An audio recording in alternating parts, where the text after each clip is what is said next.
Vestas 11th Hour Racing is set to be the next boat to cross the Immersat finish line and finish in 4th place on leg 9 at the Volvo Ocean Race. But right now, in the Volvo Ocean Race Pavilion in Cardiff, we've got Abby Ehler talking to Amy Monkman, our roving reporter, there to capture all the atmosphere.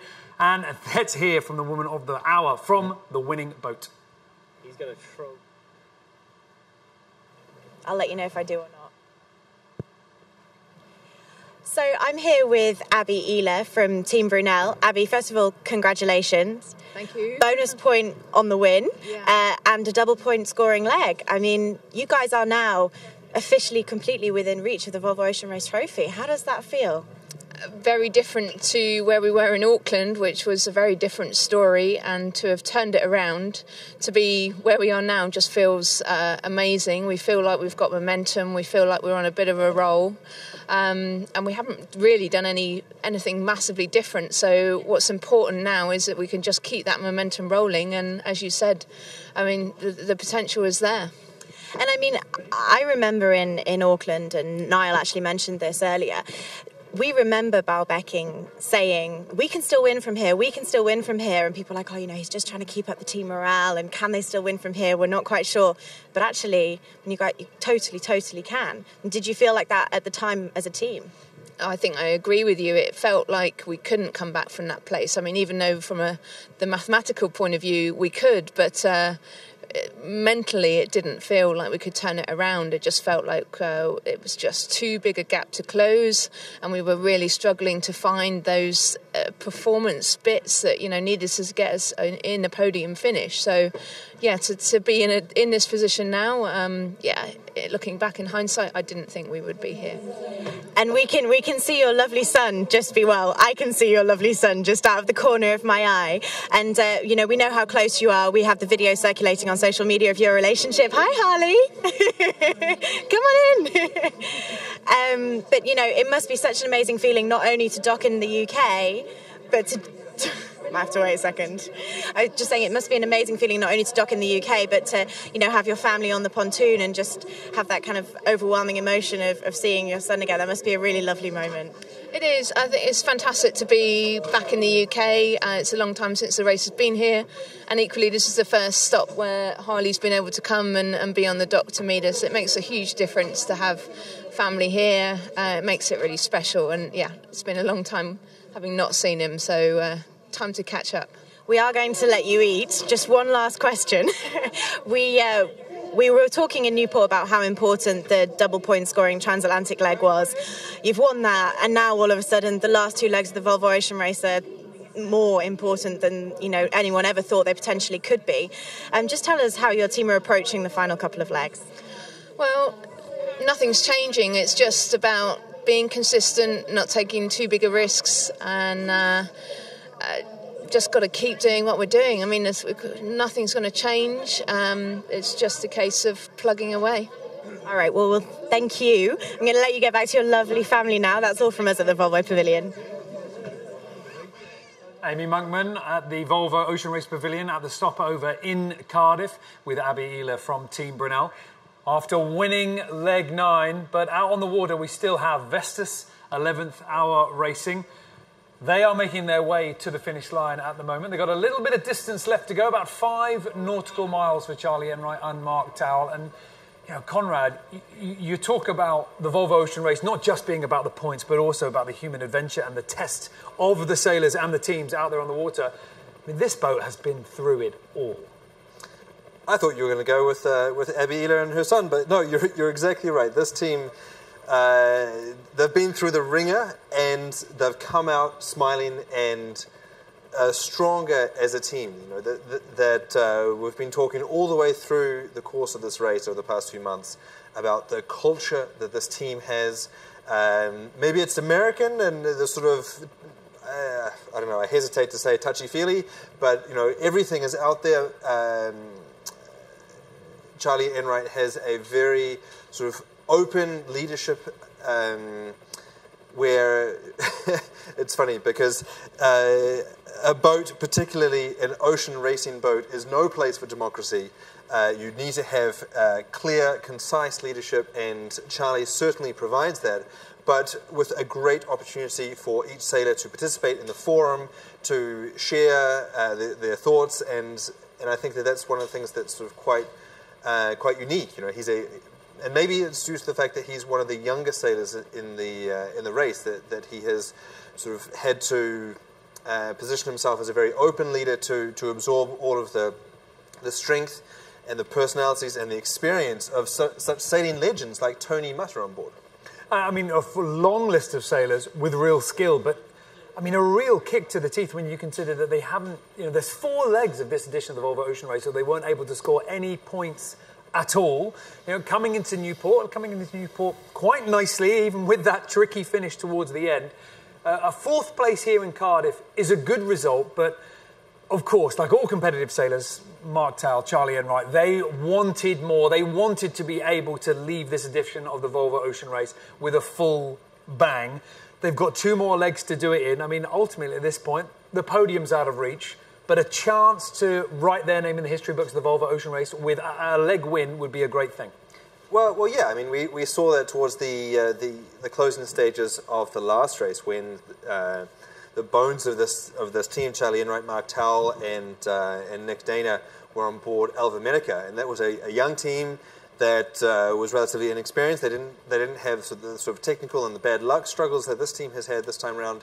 They were just sort of new, so it took them a while to find their feet. But they most notably won the final leg, and that's now something that I'm sure that this team is going to be trying to do as well. That we had such high hopes for this team. If you cast your thoughts back to the start, and this was the team that we were doing live commentary on going through Gibraltar and then into Lisbon. It's in many ways this is a story of a race that might have been, and yet they're still smiling and working hard as a team. And winning the first European leg. Now we're on to 2 short European legs. They could do well. Vestas 11th Hour Racing in 4th will be the next boat to cross the Inmarsat finish line. But right now, on the dock in the Volvo Ocean Race Pavilion with our reporter, Amy Muckman, we have Chris Nicholson from Team Axon Nobel.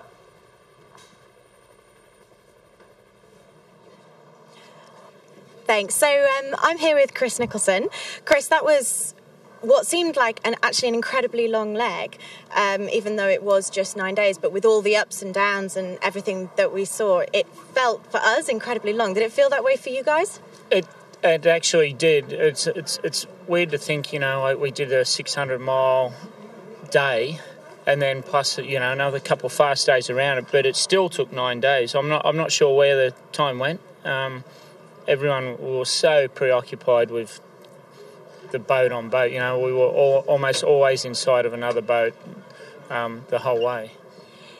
Just on that topic, this racing, this isn't the first time we've seen it now, often comes down to the final few miles, and the Newport arrival, in fact, was a perfect example of that. Is that frustrating as a sailor? No, I enjoy it. I know there's been a lot of comments about, you know, we need to finish offshore and everything else, but just tell us some of the comments that you know. As in, like, I love to finish here close to the shore where people come and watch, and there is a mix-up of the results. Like, that's part and parcel of it. You have to have the skills required to get in here. Today we weren't quite as good as Brunel, and they did an amazing job the whole race. But that's, you know, it's part of it, and this is good for the race to finish, I think, close to shore, close to the public. And you have taken part in a certain number of Volvo Ocean races. How many Volvos? I don't know just 6. Off the top of my head. Is it 6? Yeah. And did you come to the UK with one of your races? Have you been here before? Yeah. We picked up a bit of a taxi ride with ABN2 one time after our boat sunk. So, we were delivered here in one piece, which was I was very grateful for at the time.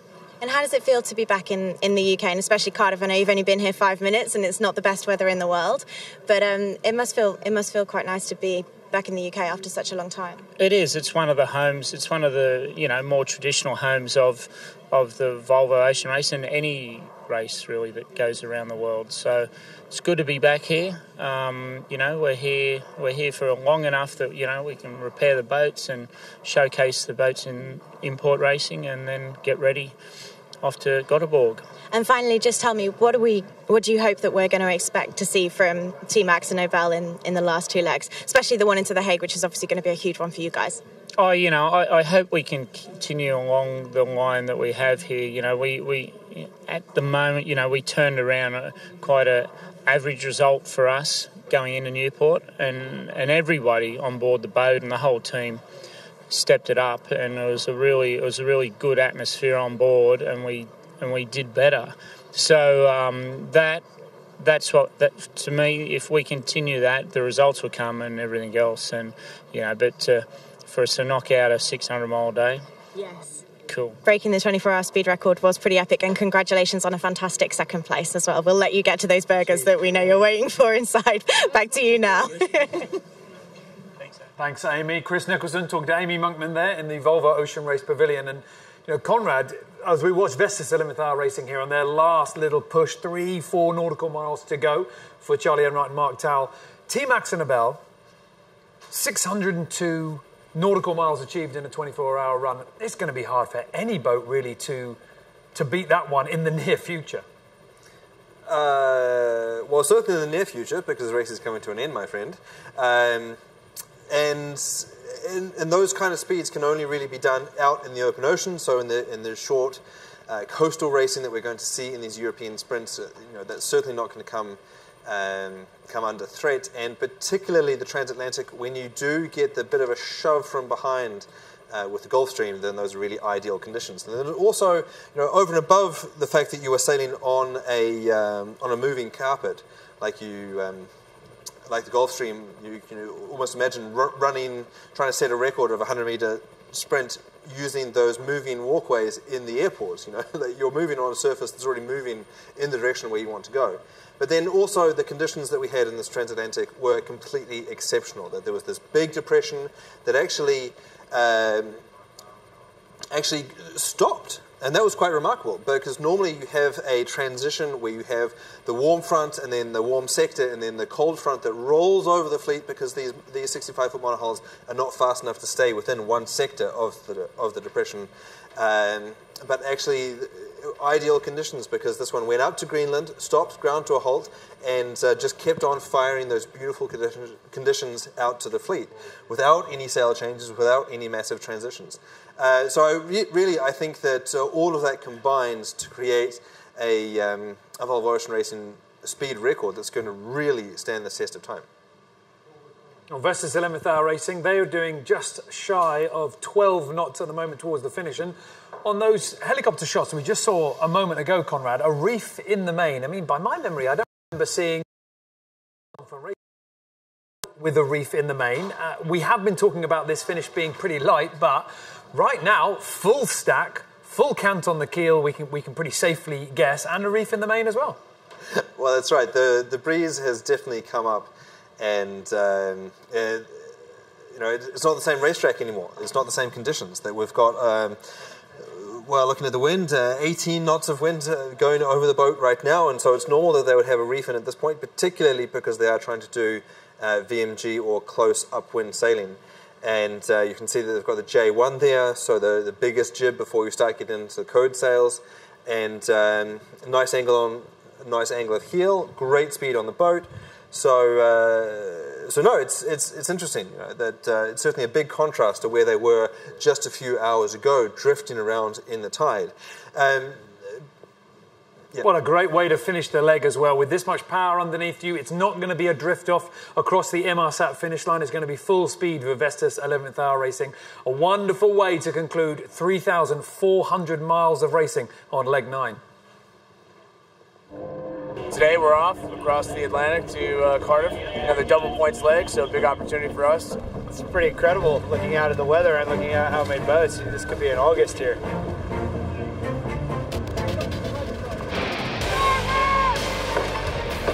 It's been a pretty hectic start to the race. The fog cleared off for us to do the lap of the bay, but now we're outside outside of the bay. It's thick fog, decent breeze, 20 knots, and yeah, it's been a pretty hectic race so far. We've got AXA about 3 boat lengths to leeward.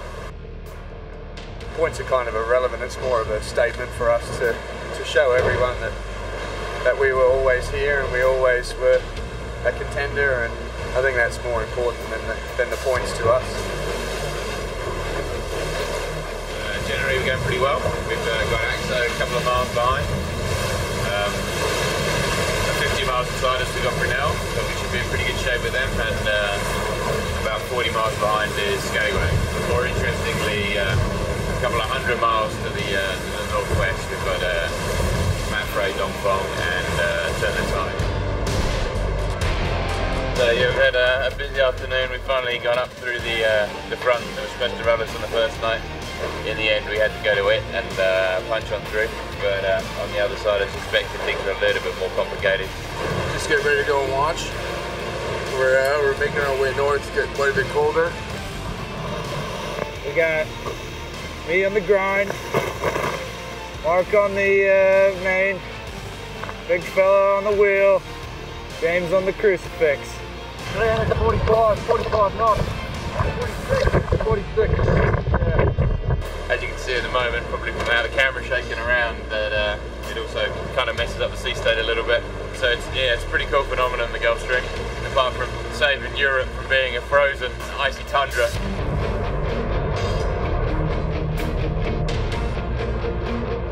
Pretty fast sailing up, well over 24 hours.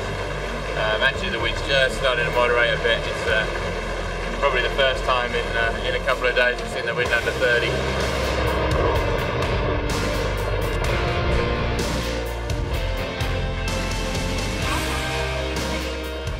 Change is so welcome right now.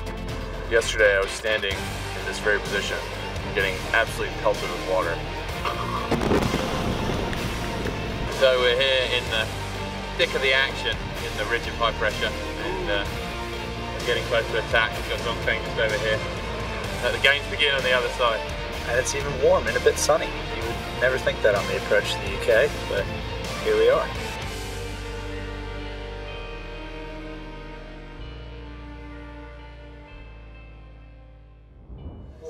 Vestas 11th hour racing, their leg in review. Now it's just a couple of miles to go before they cross the Inmarsat finish line, just off the shores of Cardiff, and draw leg 9 to a close. 2 more legs remaining for our 7 Volvo Ocean Race teams in this edition of the Volvo Ocean Race. And Charlie Enright and Mark Towell, they've already got 1 leg win under their belts. That was a European leg through the Strait of Gibraltar, from the start of the Volvo Ocean Race in Alicante to Lisbon. Now we move into the European phase. Can they do it again? And we know that they do have a little bit of an ace up their sleeve with some of their meteorological systems. Well, that's right. It's one of the things that's a little bit peculiar or satisfying to see is that the sponsorship with Vestas is actually a technological partnership as well as cash sponsorship. And so Vestas has 25,000 wind turbines spread around the globe. Each one is equipped with high-tech meteorological sensing equipment. So that includes barometric pressure, that includes wind speed, direction, and so on.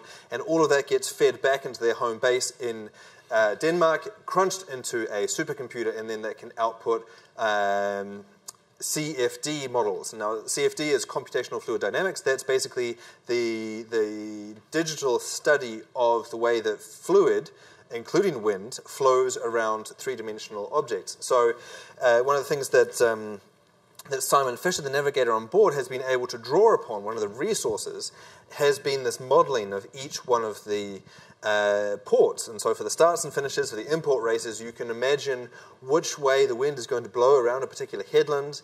We've seen this come into play early on the first leg, in fact, that they were able to capitalize upon that sort of inside knowledge to invest in an inside line around Cabo de Gata on the southeast corner of Spain. That put them into the lead. That gave them that jump through the Straits of Gibraltar and into their first leg win.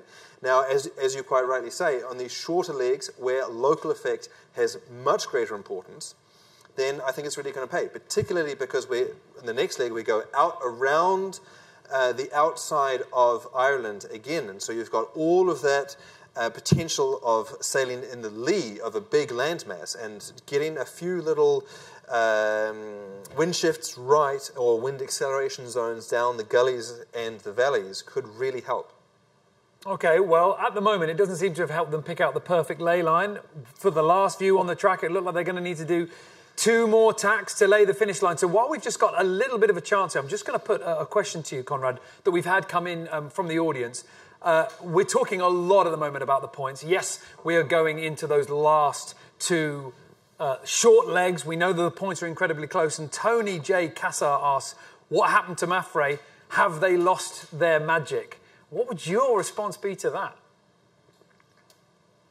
I'm desperately trying to avoid making a bad comparison about Mafre Mojo and Austin Powers, but yeah, it's tricky because at the start of this league, I wrote a column for the New Zealand Herald saying that that Mafre were back. They had got that leg win. They had demonstrated that they were able to fight through adversity, that they had a challenging leg all the way up to Newport. They fixed their boat. They sailed through the fleet. They made it back onto the top step of the podium. They were back. But this leg, not quite there. Maybe they weren't 100% invested in the depression, in the strong winds, and sort of hard to pick the real moments that they lost it. But tricky. You know that.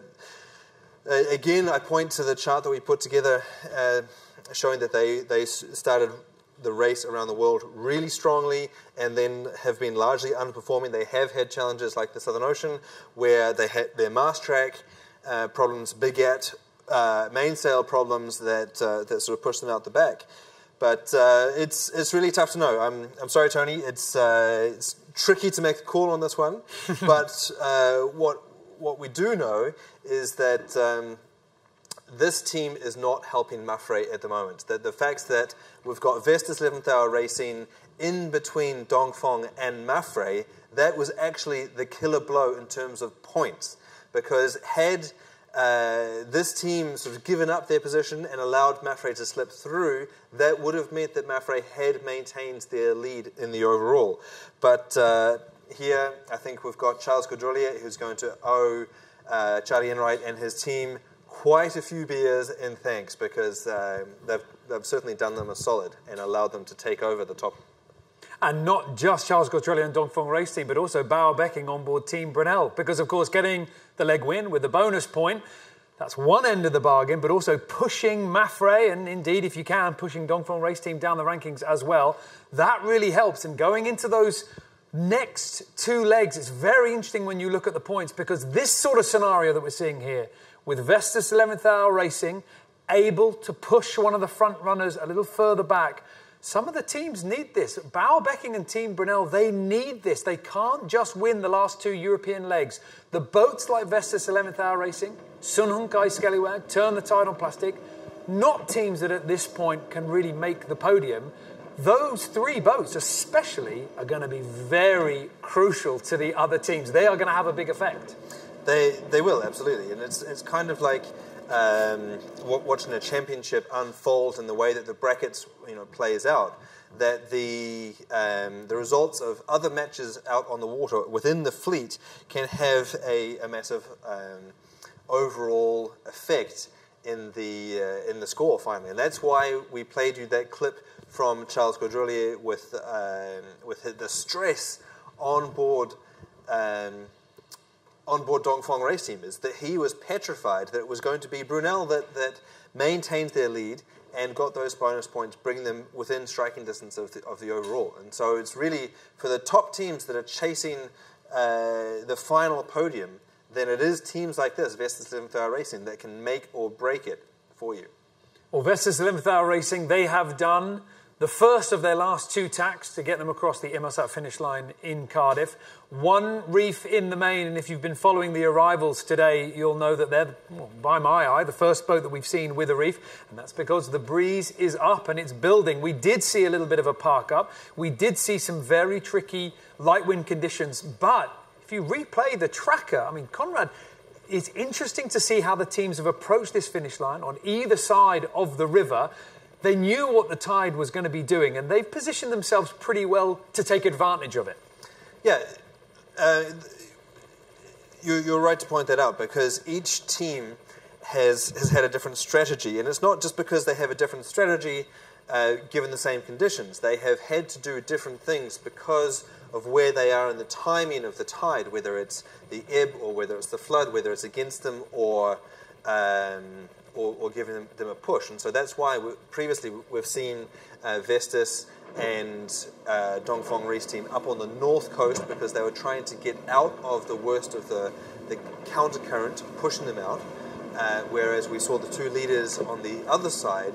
And it's not a difference of opinion, it's just the fact that they're sailing in different parts of the system and need to adapt accordingly.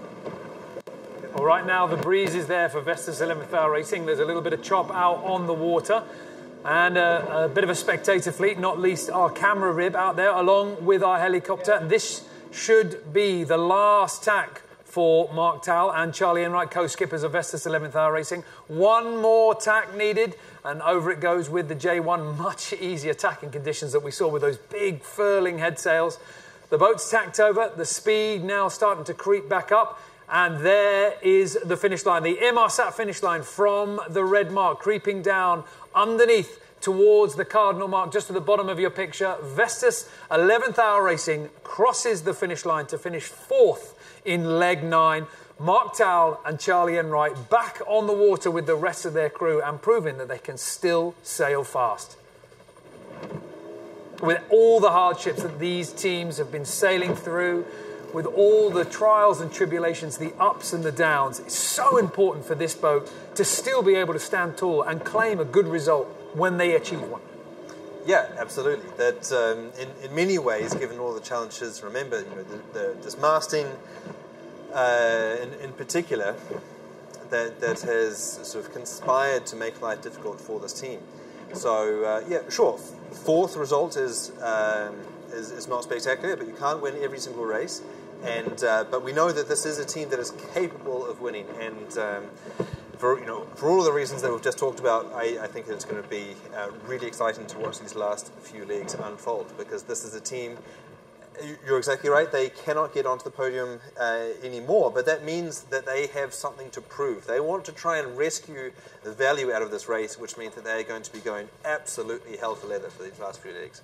Well, Vestas 11th Hour Racing, after crossing the Inmarsat finish line, that is our 4th boat now. We've heard from Team Brunel, the leg winners. We've heard from Team Axonabel. Dongfeng Race Team, along with Vestas 11th Hour Racing, will be the next 2 boats to dock, and we're going to be getting reactions from the sailors when that happens. And then after that, we still have more boats to finish, not least our overall race leader, or at least our overall race leader until the points are confirmed, because they won't be much longer. Mafre, at the moment, back down in 5th place, and they will be well aware of what this result will do to their score. Behind them, we've got Turn the Tide on Plastic, and then some miles back, we've got Sun Hung Kai Scallywag. We're going to take a break here in Volvo Ocean Race headquarters, but we're going to be back to hear from Dongfeng Race Team, Vestas 11th Hour Racing, and to continue the arrivals as leg 9 draws to a close.